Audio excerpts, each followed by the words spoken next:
I would not get excited about so-called alternative investments. You can get all kinds of different figures, but there's probably at least $1 trillion committed to buying, in effect, buying businesses. And if you figure they're going to leverage them,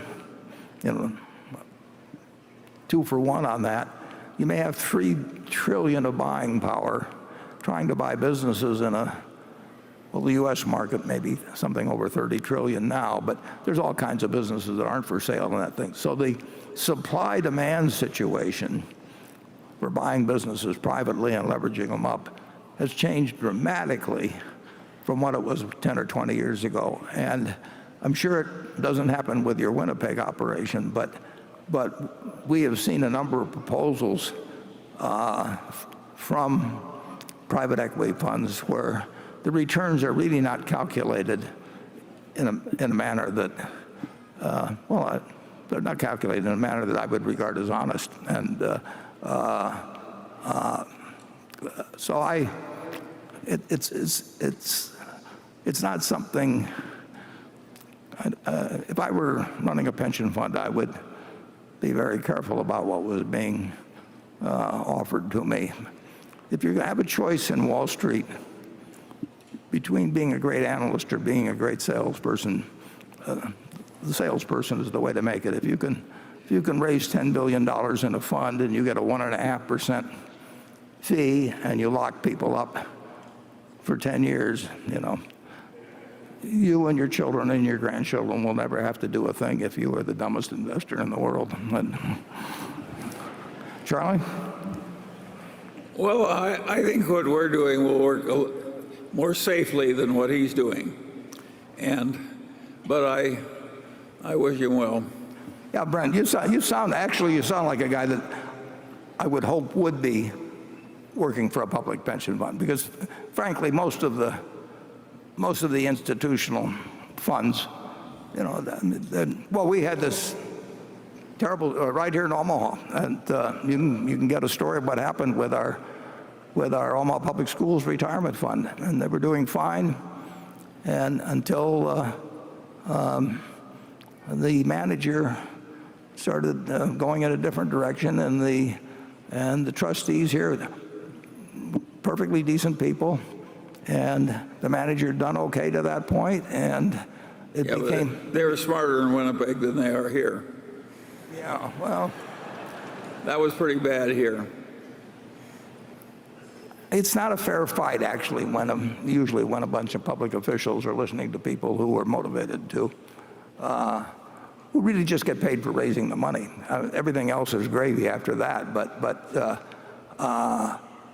If you run a fund and you get even 1%, of $1 billion, you're getting $10 million a year coming in, and if you've got the money locked up for a long time, it's a very one-sided deal. And I told the story of asking the guy one time in the past, why in the world can you ask for 2 and 20 when you really haven't got any kind of evidence that you are going to do better with the money than you do in an index fund? And he said, well, that's because I can't get 3 and 30.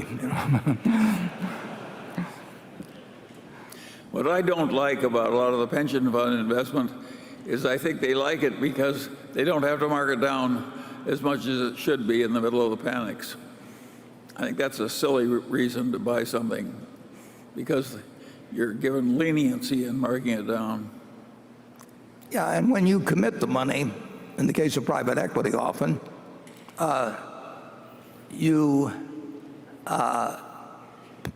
they don't take the money, but you pay a fee on the money that you've committed.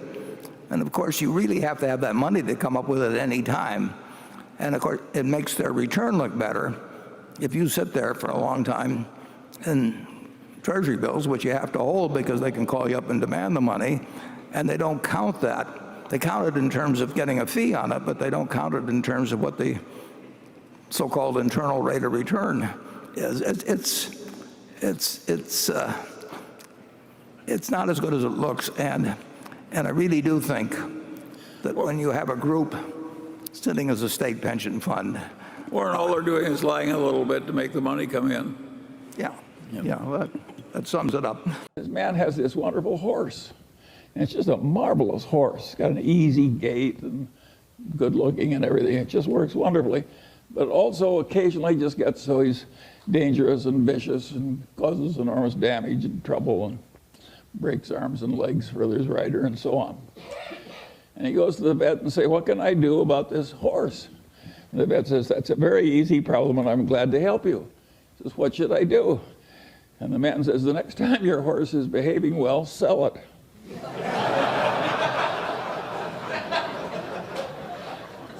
Well, think of how immoral that is. And haven't I just described what private equity has to do?